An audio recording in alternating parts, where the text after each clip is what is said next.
Spotted ang kapamilya aktres na si Sue Ramirez at aktor na si Dominic Roque na naghahalikan umano sa isang bar.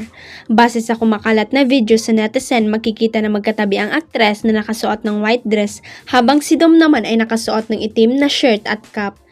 Kasama nila Dom at Sue ang kanilang kaibigan at tila nagkakasayahan. Sa sumunod na pangyayari ay makikitang hinawakan ng aktres ang mukha ng aktor pagkatapos ay nangyari na ang halikan umano ng dalawa. Matapos ito ay hinawakan pa ni Dom ang kamay ni Sue na tumayo naman pagkatapos. Base sa mga post ng netizen sa website ng Reddit, nangyari ang halikan umano ng dalawa sa isang bar sa General Luna, Siargao. Mukhang tumpak naman dahil base na rin sa latest Instagram update ni na Dominic at Sue ay nasa Siargao ang mga ito. Inamin ng kapamilya aktor na si Kyle Echari na ayaw niya sa mga artistang nais lamang ng pera at kasikatan.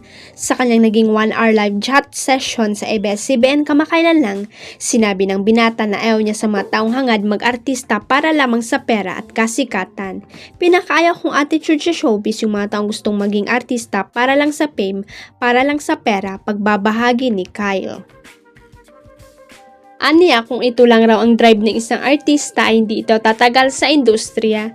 Natutunan raw ni Kyle ito dahil bata pa lamang siya ay napalibutan na siya ng mga taong gagabay sa kanya. Dahil nga sa murang edad ay napasok na ng binata ang showbiz industry, marami na siyang nakita ng mga artistang nawala sa limelight dahil iba ang mga nais nitong pagpasok sa showbiz. And I learned that at a young age kasi I was surrounded by the right people. That's one message na gusto kong sabihin sa lahat ng mga pumapasok sa industriya, sabi ni Kyle. Huwag kalimutang i-click ang subscribe button at i-ring ang notification bell para sa latest at legit chika updates.